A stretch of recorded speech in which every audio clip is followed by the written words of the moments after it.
ಎಲ್ಲರಿಗೂ ನಮಸ್ಕಾರ. ನಾನು ಡಾಕ್ಟರ್ ಮಂಜು ಭಾರ್ಗವಿ ಇನ್ಫೋಗೆ ಸ್ವಾಗತ. ಈ ದಿನದ ವಿಷಯ ಡಾಕ್ಟರ್ ಬಿ.ಆರ್. ಅಂಬೇಡ್ಕರ್ ಜಯಂತಿ. ಭಾರತ ದೇಶದ ಇತಿಹಾಸದಲ್ಲಿ ಅಸಾಮಾನ್ಯ ವ್ಯಕ್ತಿತ್ವ, ಅಸಾಧಾರಣ ಚಿಂತಕ, ಸಂವಿಧಾನ ಶಿಲ್ಪಿ ಹಾಗೂ ಸಮಾಜ ಪರಿವರ್ತಕರಾಗಿ ಹೆಸರು ಮಾಡಿದ ಡಾಕ್ಟರ್ ಭೀಮರಾವ್ ರಾಮ್ಜಿ ಅಂಬೇಡ್ಕರ್ ಅವರನ್ನು ಭಾರತ ಸಂವಿಧಾನದ ತಂದೆ ಎಂದು ಗೌರವದಿಂದ ಕರೆಯಲಾಗುತ್ತದೆ. ಅವರ ಜನ್ಮ ದಿನವಾದ ಏಪ್ರಿಲ್ 14ರಂದು ದೇಶದಾದ್ಯಂತ ಡಾಕ್ಟರ್ ಬಿ.ಆರ್. ಅಂಬೇಡ್ಕರ್ ಜಯಂತಿಯಾಗಿ ಆಚರಿಸಲಾಗುತ್ತದೆ. ಈ ದಿನವನ್ನು ಕೇವಲ ಒಂದು ಸ್ಮರಣಾ ದಿನವಲ್ಲ, ಅದು ಸಾಮಾಜಿಕ ನ್ಯಾಯ, ಸಮಾನತೆ ಹಾಗೂ ಮಾನವ ಹಕ್ಕುಗಳ ಸಂಕಲ್ಪವನ್ನು ಪುನರುಚ್ಚರಿಸುವ ದಿನವಾಗಿದೆ. 1891ರ ಏಪ್ರಿಲ್ 14ರಂದು ಮಧ್ಯಪ್ರದೇಶದ ಮಹೂ ಪಟ್ಟಣದಲ್ಲಿ ಭೀಮರಾವ್ ಅಂಬೇಡ್ಕರ್ ಜನಿಸಿದರು. ಅವರು ದಲಿತ ಸಮುದಾಯಕ್ಕೆ ಸೇರಿದವರಿಂದ ಆ ಕಾಲದಲ್ಲಿ ವ್ಯವಸ್ಥೆಯ ಕಠಿಣತೆಯನ್ನು ಬಾಲ್ಯದಿಂದಲೇ ಅನುಭವಿಸಿದರು. ಶಿಕ್ಷಣ ಪಡೆಯುವ ಹಕ್ಕು, ಶಾಲೆಯಲ್ಲಿನ ಭೇದ ಭಾವ, ನೀರು ಕುಡಿಯುವಂತಹ ಮೂಲಭೂತ ಹಕ್ಕುಗಳ ಮೇಲಿನ ನಿರ್ಬಂಧ, ಈ ಎಲ್ಲ ಸಂಗತಿಗಳು ಅವರ ಮನಸ್ಸಿನಲ್ಲಿ ಸಮಾನತೆ ಹಾಗೂ ನ್ಯಾಯದ ಅಗತ್ಯತೆಯ ಬೀಜ ಬಿತ್ತಿದವು. ಬಾಲ್ಯದಲ್ಲಿ ಅವರು ಅಸಾಧಾರಣ ಬುದ್ಧಿವಂತಿಕೆ, ಓದುವ ಶಕ್ತಿ ಹಾಗೂ ಪರಿಶ್ರಮದಿಂದ ಗುರುಗಳ ಮೆಚ್ಚುಗೆಗೆ ಪಡೆದರು. ಅವರ ಪ್ರೌಢ ಶಿಕ್ಷಣ ಮುಗಿದ ಬಳಿಕ ಮುಂಬಯಿಯಲ್ಲಿ ಪದವಿ ಪಡೆದ ಅವರು ಅಮೆರಿಕಾದ ಕೊಲಂಬಿಯಾ ವಿಶ್ವವಿದ್ಯಾಲಯದಲ್ಲಿ MA PhD ಪದವಿಗಳನ್ನು ಪಡೆದರು. ಆ ಬಳಿಕ ಲಂಡನ್ ಸ್ಕೂಲ್ ಆಫ್ ಎಕನಾಮಿಕ್ಸ್ ನಲ್ಲಿ ಕಾನೂನು ಹಾಗೂ ಅರ್ಥಶಾಸ್ತ್ರದ ಅಧ್ಯಯನವನ್ನು ಮುಗಿಸಿದರು. ಈ ಉನ್ನತ ವಿದ್ಯಾಭ್ಯಾಸದಿಂದ ಅವರು ಜಾಗತಿಕ ಮಟ್ಟದ ಜ್ಞಾನವನ್ನು ಹೊಂದಿ ಸಾಮಾಜಿಕ ಚಿಂತನೆಗಳಲ್ಲಿ ಹೊಸ ದೃಷ್ಟಿಕೋನವನ್ನು ಅಭಿವೃದ್ಧಿಪಡಿಸಿದರು. ಅಂಬೇಡ್ಕರ್ ಅವರ ಜೀವನದಲ್ಲಿ ಪ್ರಮುಖ ತಿರುವು ತಂದದ್ದು ಅವರ ಸಾಮಾಜಿಕ ಹೋರಾಟ. ದಲಿತರು ಹಾಗೂ ಹಿಂದೂಗಳ ವರ್ಗಗಳ ಮೇಲೆ ನಡೆಯುತ್ತಿದ್ದ ಶತಮಾನಗಳ ಶೋಷಣೆ ಹಾಗೂ ಅನ್ಯಾಯದ ವಿರುದ್ಧ ಅವರು ಧ್ವನಿ ಮಾಡಿದರು. 1927ರಲ್ಲಿ ಮಹಾನ್ ಚಳುವಳಿ ಮೂಲಕ ಅವರು ನೀರು ಕುಡಿಯುವ ಹಕ್ಕಿಗಾಗಿ ಹೋರಾಟ ನಡೆಸಿದ್ದರು. ಇದೇ ರೀತಿ 1930ರ ದಶಕದಲ್ಲಿ ದೇವಸ್ಥಾನ ಪ್ರವೇಶ ಹೋರಾಟಗಳ ಮೂಲಕ ಸಮಾನ ಧಾರ್ಮಿಕ ಹಕ್ಕುಗಳ ಪ್ರಶ್ನೆಯನ್ನು ಎತ್ತಿ ಹಿಡಿದರು. ಅವರ ಹೋರಾಟವು ಕೇವಲ ಸಾಮಾಜಿಕ ಸುಧಾರಣೆಗೆ ಮಾತ್ರ ಸೀಮಿತವಾಗಿರದೆ ರಾಜಕೀಯ ಹಕ್ಕುಗಳಿಗೂ ವಿಸ್ತರಿಸಿತು. 1947ರಲ್ಲಿ ಭಾರತ ಸ್ವಾತಂತ್ರ್ಯ ಪಡೆದ ಬಳಿಕ ಅಂಬೇಡ್ಕರ್ ಅವರನ್ನು ಸ್ವತಂತ್ರ ಭಾರತದ ಪ್ರಥಮ ಕಾನೂನು ಸಚಿವರಾಗಿ ನೇಮಿಸಲಾಯಿತು.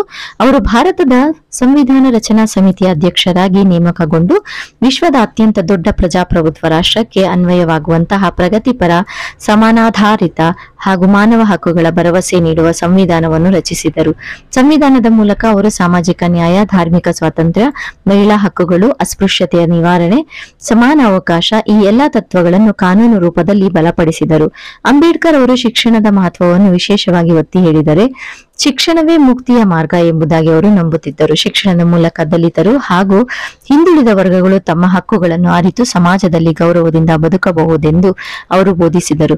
ಅವರು ಮಹಿಳಾ ಸಮಾನತೆಯ ಪರ ಹೋರಾಡಿ ಮಹಿಳೆಯರಿಗೆ ಆಸ್ತಿ ಹಕ್ಕು, ವಿವಾಹ ಹಾಗೂ ವಿಚ್ಛೇದನದ ಹಕ್ಕುಗಳನ್ನು ನೀಡುವಲ್ಲಿ ಕಾನೂನುಬದ್ಧ ಬದಲಾವಣೆಗಳನ್ನು ತರಲು ಮುಂದಾದರು.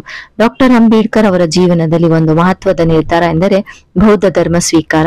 1956ರಲ್ಲಿ ಲಕ್ಷಾಂತರ ಅನುಯಾಯಿಗಳೊಂದಿಗೆ ಅವರು ಬೌದ್ಧ ಧರ್ಮವನ್ನು ಸ್ವೀಕರಿಸಿ ಅಹಿಂಸೆ, ಸಮಾನತೆ ಹಾಗೂ ಸಹೋದರತ್ವದ ತತ್ವಗಳನ್ನು ತಮ್ಮ ಜೀವನದಲ್ಲಿ ಅಳವಡಿಸಿಕೊಂಡರು.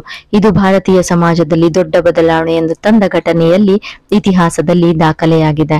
ಅಂಬೇಡ್ಕರ್ ಜಯಂತಿ ಆಚರಣೆ ದೇಶದಾದ್ಯಂತ ಉತ್ಸಾಹಭರಿತವಾಗಿ ನಡೆಯುತ್ತದೆ. ಈ ದಿನ ಜನರು ಅವರ ಪ್ರತಿಮೆಗಳಿಗೆ ಮಾಲಾರ್ಪಣೆ ಮಾಡುತ್ತಾರೆ. ಸಭೆಗಳು, ಜಾಥೆಗಳು, ಸಾಂಸ್ಕೃತಿಕ ಕಾರ್ಯಕ್ರಮಗಳು ಹಾಗೂ ವಿಚಾರಗೋಷ್ಠಿಗಳು ನಡೆಯುತ್ತವೆ. ಶಾಲಾ ಕಾಲೇಜುಗಳಲ್ಲಿ ವಿದ್ಯಾರ್ಥಿಗಳಿಗೆ ಅವರ ಜೀವನ ಚರಿತ್ರೆ, ಅವರ ತತ್ವಗಳು ಹಾಗೂ ಹೋರಾಟಗಳ ನಡುವೆ ತಿಳಿಸಲಾಗುತ್ತದೆ. ಈ ದಿನವು ಕೇವಲ ಗೌರವ ಸಲ್ಲಿಸುವ ದಿನ ಮಾತ್ರವಲ್ಲ, ಅವರ ಕನಸುಗಳಾದ ಸಮಾನತೆ, ಭ್ರಾತೃತ್ವ ಮತ್ತು ನ್ಯಾಯವನ್ನು ಸಾಧಿಸುವತ್ತ ಹೆಜ್ಜೆ ಹಾಕುವ ದಿನವಾಗಿದೆ. ಅಂಬೇಡ್ಕರ್ ಅವರ ಕೊಡುಗೆ ಕೇವಲ ಭಾರತಕ್ಕೆ ಸೀಮಿತವಲ್ಲ, ಮಾನವ ಹಕ್ಕುಗಳ ಹೋರಾಟದ ಜಾಗತಿಕ ಚರಿತ್ರೆಯಲ್ಲಿಯೂ ಅವರು ಒಂದು ಪ್ರಮುಖ ವ್ಯಕ್ತಿ. ಜಾತಿ, ವರ್ಗ, ಧರ್ಮ ಭೇದಗಳಲ್ಲದ ಸಮಾಜ ನಿರ್ಮಾಣಕ್ಕಾಗಿ ಅವರ ಪ್ರಯತ್ನಗಳು ಇಂದಿಗೂ ಪ್ರೇರಣಾದಾಯಕವಾಗಿದೆ. 1956ರ ಡಿಸೆಂಬರ್ 6ರಂದು ಅವರು ಪರಮ ಪದ ಪಡೆದರು. ಅವರ ತತ್ವಗಳು, ಬೋಧನೆಗಳು ಹಾಗೂ ಹೋರಾಟದ ಆತ್ಮ ಸಾಕ್ಷಾತ್ಕಾರ ಇಂದಿಗೂ ಜೀವಂತವಾಗಿದೆ.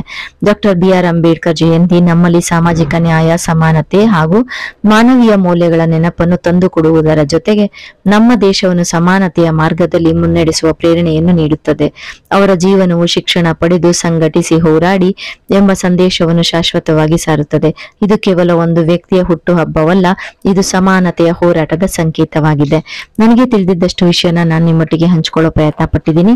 ಏನಾದ್ರೂ ತಪ್ಪಾಗಿದ್ರೆ ಕ್ಷಮಿಸಿ ಅಂತ ಹೇಳ್ತಾ, ಹಾಗೆ ವಿಡಿಯೋ ನಿಮ್ಗೆ ಇಷ್ಟ ಆಗಿದ್ರೆ ಖಂಡಿತವಾಗಿಯೂ ಲೈಕ್ ಮಾಡಿ, ಕಾಮೆಂಟ್ ಮಾಡಿ, ಸಬ್ಸ್ಕ್ರೈಬ್ ಮಾಡಿ, ಹಾಗೆ ಶೇರ್ ಮಾಡೋದನ್ನ ಮರಿಬೇಡಿ. ಧನ್ಯವಾದಗಳು.